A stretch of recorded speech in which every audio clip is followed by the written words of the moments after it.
Hello my soul family, कैसे हैं आप सब। आज मैं आपके लिए बहुत इंटरेस्टिंग सी रीडिंग लेकर आई हूँ। मैं आपको बताने वाली हूँ कि जो आपके अपने हैं, आपके क्लोज्ड वन हैं, उनकी क्या फीलिंग्स हैं आपको लेकर, क्या वो सोच रहे हैं।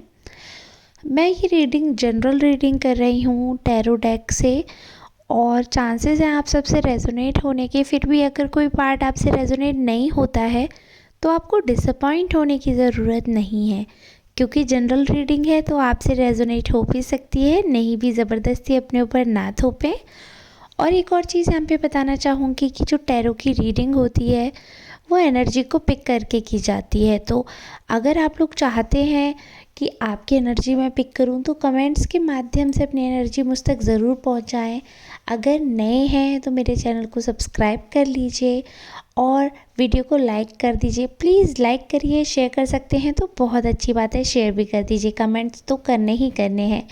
और यदि आप लोग चाहते हैं मुझसे पर्सनल रीडिंग लेना तो ये जो मेरा नंबर है 8840298154, व्हाट्सएप के थ्रू या कॉल के थ्रू आप इस पर कांटेक्ट कर सकते हैं। बट पर्सनल रीडिंग पेड होती है। चार्जेस के बारे में आपको फ़ोन पर ही पता चल जाएगा। चलिए अब रीडिंग स्टार्ट करते हैं। मैंने कार्ड्स पहले ही शफल कर लिए हैं, जिनमें से मैंने कुछ कार्ड सिलेक्ट किए हैं। तो उसके माध्यम से मैं ये चीज़ देख पा रही हूँ कि जो आपके विरोधी लोग हैं ये आपके अपने हैं, मतलब आपके फैमिली के ही पर्सन है कोई जो आपके अगेंस्ट हैं। कहीं ना कहीं ये आपसे बैर रख रहे हैं, मन में बहुत मनमुटाव सा हो गया है इनके। और ऐसा लग रहा है कि कुछ तो ऐसा इंसिडेंट है जिसकी वजह से ये खुद को आपसे अलग कर रहे हैं, खींच रहे हैं। और आप लोगों के बीच में ऐसा लग रहा है कि कुछ मिसकम्युनिकेशन सा है, कुछ गलतफहमी, कुछ ऐसा किसी ने क्रिएट कर दिया है आप लोगों के बीच में। किसी थर्ड पर्सन ने वो सारी चीज़ें की, किसी थर्ड पर्सन की वजह से आप लोगों का रिश्ता कहीं ना कहीं जो खटास आई है वो आप दोनों का पर्सनल डिसीजन से ज़्यादा ऐसा यहाँ पे दिख रहा है कि किसी थर्ड पर्सन के इन्फ्लुएंस में आकर आपके पर्सन ने ऐसा सब आपके साथ किया है। और जो ये आपके इंसान है, आपके अपने इंसान हैं, ये आप सिर्फ नाम के अपने रह गए हैं। अपने मैं इसलिए बोल रही हूँ क्योंकि जैसे आपने आपने अपनी तरफ से इनके साथ पूरी 100% लॉयल्टी निभाई है। जो भी रिलेशनशिप आपका इनके साथ था आप उसमें 110% अपनी तरफ से लॉयल रहे। अपनी तरफ से आप किसी से इन्फ्लुएंस नहीं हुए। आपने किसी थर्ड पर्सन की बातों में आकर कुछ नहीं किया। आपने जो आंखों से देखा, आपने जो कानों से सुना, आपने जो फील किया, आपने उस पर ही रिएक्ट किया है। किसी की कही सुनी बात पर कभी भी आपने रिएक्ट नहीं किया है। आप इनके साथ हमेशा लविंग रहे, केयरिंग रहे, इनके लिए अच्छा सोचा। बट इन्होंने आपको हमेशा डिसअपॉइंट किया, हमेशा ही दुख दर्द ही दिए हैं। यहाँ तक कि ये भी दिख रहा है कि बहुत ही आपके सामने ना बहुत ही ज़्यादा अपनी चलाने वाले, घमंडी, इस टाइप की कैटेगरी के ये पर्सन है। इतने ज़्यादा सेल्फ सेंटर्ड हैं कि सिर्फ अपने बारे में ही, अपना ही सोच रहे हैं। क्या अच्छा है, क्या बुरा है, वो क्या सही है, क्या गलत है, वो इस सब को कुछ भी नाप तोल नहीं कर रहे हैं। इस सब में कोई भी इंटरेस्ट नहीं ले रहे हैं। मोरली क्या सही है, मोरली क्या गलत है, एज अ फैमिली क्या करना चाहिए, किस एक्शन का क्या कॉन्सिक्वेंसेस होंगे आगे जाकर, क्या उस चीज़ का आउटकम आएगा, कोई मैथ्स नहीं लगा रहे हैं। वो सिंपल एक चीज़, एक फॉर्मूला अपना रहे हैं कि आज को जीना है बस। तो वो अपने आज को जी रहे हैं। एज ज़्यादा होने के बाद भी जो अपने आप के लिए एन्जॉयमेंट है वो अपने से कम उम्र के जो लोग होते हैं उनकी तरह से एंजॉय करना चाहते हैं। अपने से कम एज के लोगों से फ्रेंडशिप रखना चाहते हैं। मतलब जो एज है उससे ज़्यादा इनको यंग दिखना है, उससे ज़्यादा यंग एक्टिविटी करनी है इनको, और बहुत ज़्यादा ही इमेच्योर पर्सनैलिटी है। तो ये चीज़ यहाँ पर निकल कर आ रही है। इसी वजह से ये आपके बहुत खिलाफ हैं, क्योंकि आपसे बहुत ही ज़्यादा इनको प्रॉब्लम दिख रही है। एक और चीज़ बता दूँ, रीडिंग में अंत तक आपको बने रहना है, तभी आपको पूरी रीडिंग जो है उसका सार मिल पाएगा। तो बीच में स्किप ना करें, पूरी ही वीडियो आपको देखनी है। तो यहाँ पे एक और चीज़ यहाँ पे दिख रही है कि ये लोग ना, जैसे आप जब इनसे दबते हो, इनकी बात मानते हो, इनकी बात पे एग्री करते हो, तो ये आपके साथ बहुत अच्छा बिहेवियर करते हैं। लेकिन जैसे ही आप इनके अंडर से हटते हो, यानी कि आप इनके कंट्रोल से बाहर जाते हो, तो इनको एक अलग सी प्रॉब्लम होने लगती है। एक इनको लगता है कि इनके अस्तित्व पे सवाल उठ गया है। बहुत ही ज़्यादा ये अपने ईगो पे ले लेते हैं वो चीज़ कि कैसे आप इनकी ना सुनकर अपनी कर रहे हो। क्योंकि वैसे आमतौर पर अभी तक इन्होंने आपको बहुत दबाया है, हर तरीके से प्रताड़ना सी की है आपके साथ। लेकिन अब जब समय बदला है, आप सोचते हैं कि आपको इनकी नहीं सुननी है, इनकी बातों में नहीं आना है, अपना जीवन जीना है, जितना भी आपका जीवन बचा है वो आपको सुकून से जीना है। तो इनको प्रॉब्लम होती है क्योंकि ये मनी वाइज आपसे ज़्यादा स्ट्रॉन्ग है। तो इनको कहीं ना कहीं ये चीज़ है कि अपने पैसे का बहुत ज़्यादा घमंड है, अपने जो इनका एम्पायर खड़ा किया है इन्होंने उसका बहुत घमंड है। इनको ऐसा लगता है कि इनके बिना हेल्प के आप कुछ भी नहीं हो, इनकी बिना हेल्प के आप कुछ भी अचीव नहीं कर पाओगे जीवन में, और आपको इनकी हमेशा ज़रूरत पड़ेगी ही पड़ेगी। लाइफ के किसी भी मोड़ पे आप अकेले नहीं स्टैंड कर सकते हो। तो इस चीज़ से इनको अब दिक्कत होने लगी है जब आप इनके बिना स्टैंड कर रहे हो, क्योंकि इनको तो इसका अपोजिट लगता था।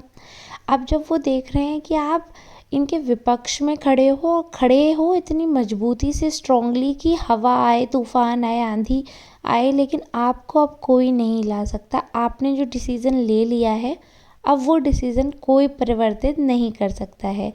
तो जब इनको ये एहसास हो रहा है कि आप में इतनी ताकत थी, इतना सेंस था, आप में इतना दिमाग था, तो ये सोच रहे हैं कि मतलब ऐसा कैसे हो रहा है। तो वो ये चीज़ वो डाइजेस्ट ही नहीं कर पा रहे, क्योंकि अब तक क्या था, आपने हमेशा खुद को एडजस्ट किया, आपने अपना माइंड पूरी तरह उनको दिखाया ही नहीं, अपने रिलेशनशिप में दिमाग चलाया ही नहीं। आपने इस रिश्ते को निभाने के लिए, घर में सामंजस्य बनाने के लिए, सुख शांति के लिए आपने अपनी भावनाओं को, अपने मेंटल पीस को साइड में रख दिया और पूरी तरीके से समर्पित जीवन आप जी रहे थे। लेकिन आपके इस समर्पण को उन्होंने ग्रांटेड ले लिया और आपके साथ बुरा व्यवहार किया। अब क्या है, क्योंकि अब इस इंसान की आदत हो गई है दूसरों के साथ बुरा व्यवहार करने की। अब इस इंसान को एक इंसान चाहिए जिसके साथ ही बुरा व्यवहार करे और वो सहे। अब लेकिन आपने वो जगह हट गई है, अब आप वहाँ से जगह से हट गए हो, अब आप आगे बढ़ गए हो। अब आपने कोशिश की है कि लाइफ में भले ही रुपए पैसे मिले ना मिले, सुकून मिलना चाहिए, इस पथ पर आप आगे बढ़े हो अपने जीवन में। तो इस पर्सन को ये अच्छा नहीं लग रहा कि अब आप सुकून में कैसे हो। ये सुना क्यों नहीं पा रहा आपको, ये लड़ क्यों नहीं पा रहा, ये आप तक पहुंच क्यों नहीं पा रहा, ये आपसे कांटेक्ट क्यों नहीं कर पा रहा। ये पर्सन मेल भी हो सकता है, फीमेल भी हो सकता है। ये रीडिंग जेंडर वाइज नहीं है, इसलिए मैं किसी जेंडर को इंडिकेट नहीं कर सकती हूँ, जेंडर वाइज नहीं है ये रीडिंग। तो यहाँ पे ये बताना चाहूँगी कि ये जो पर्सन है जिसने आपको इतना प्रताड़ित किया है, ये अभी भी इसी साजिश में है कि कैसे भी करके ये आपके आसपास के लोगों को पूरी तरीके से कन्विंस कर रहे हैं, इन्फ्लुएंस कर रहे हैं, ऐसे एग्जाम्पल्स, ऐसे मैसेजेस, ऐसी चीज़ें दिखा रहे हैं जिससे आप विलन बनते हैं, जिससे आप बुरे बनते हैं। क्योंकि आपने जो सहा वो आप जानते हैं, आपने दुनिया में ढिंढोरा नहीं पीटा, आपने हमेशा चीज़ें दबा कर रखी। लेकिन अब जब समय आया, अचानक से भांडा फूटा है, तो सबको पता चल रहा है, सबके रिएक्शंस आ रहे हैं। तो ये सामने वाला पर्सन आपको ही नेगेटिव दिखाना चाह रहे हैं, पूरी जो सिनेरियो उसमें आपको ही विलन करार करना चाह रहे हैं। तो ऐसी साजिशें हैं कि सबसे आपका बाइकआउट करवा दें, जिससे आप वापस गिड़गिड़ा कर इस पर्सन के पास जाएं। जब आपके पास कोई रास्ता नहीं बचेगा, तो अगेन आप झुक जाओगे उस इंसान के सामने, ऐसा इसे लग रहा है। इसीलिए इंसान इतनी साजिशें कर रहा है। बट एक चीज़ आप हमेशा याद रखना, जो आपके विरोधी आपको इतना कमज़ोर समझ रहे हैं, जो इतना आपको बुज़दिल समझ रहे हैं, जो इतना आपको डिपेंडेंट समझ रहे हैं, उनको मुंह तोड़ जवाब देना है। जो स्टेप आपने लिया है, उस स्टेप को पर आपको कायम रहना है। बिल्कुल सही आपने स्टेप लिया है, क्योंकि शास्त्रों में भी ये लिखा है कि ईश्वर भी उसकी मदद करते हैं जो स्वयं की मदद करता है। तो भगवान ने हाथ, एक बार मैंने अब मुझे याद नहीं, मैं छोटी थी जब मैंने किसी बुक में ये चीज़ पढ़ी थी कि एक कष्ट देने वाले को और कष्ट सहने वाले को एक सज़ा मिलती है। क्योंकि कष्ट देने वाले के भी वही हाथ पैर दिमाग है और कष्ट सहने वाले के भी, अगर इंसानों की बात कर रहे हैं तो अगर बराबर कैपेसिटी है और उसके बाद भी आपने कष्ट को सहना, यानी कि किसी का अन्याय सहना आपने स्वीकार किया है, तो उस अन्याय के आप भी भागीदार हुए, क्योंकि आपने उस अन्याय को होते हुए देखा, आपने उसे स्वीकार किया, तो आप भी बराबर अन्यायी हुए। इसीलिए आपको भी बराबर पाप का भागीदारी माना जाएगा और आपको भोगना पड़ेगा नरक में जाकर। तो इसलिए अगर आप अब उस पाप से हट रहे हैं, अगर आप अपने लिए आवाज़ उठा रहे हैं, अगर आप स्टैंड ले रहे हैं, तो आप बिल्कुल भी गलत नहीं हैं, आपको सहने की ज़रूरत नहीं। इसीलिए अब आप जो भी डिसीज़न आप लाइफ में ले रहे हैं, आप ये समझिए डिवाइन ने ही आपको ऐसा एहसास दिया है, ऐसे आपको ऑप्शंस दिए हैं, ऐसा आपका माइंड फेरा है जिससे आप इस रास्ते पर आए हैं। बिल्कुल भी भ्रमित होने की ज़रूरत नहीं है। दूसरे क्या कह रहे हैं, क्या सोच रहे हैं, वो चीज़ सोचना आपका काम नहीं है। आपको अपने बारे में सोचना चाहिए, क्योंकि ये जीवन आपका है। आप मर जाएंगे तो इंसान को 2 दिन तकलीफ़ होगी, आपसे जुड़े लोगों को 10 दिन होगी, उसके बाद फिर सब अपने अपने जीवन में लग जाते हैं, कोई किसी को नहीं देखता। तो आपका जीवन आपकी जिम्मेदारी है, आपकी खुशियाँ आपकी जिम्मेदारी हैं। तो इसलिए अपने लिए स्टैंड लेने में कोई भी बुराई नहीं है, कुछ भी गलत नहीं है।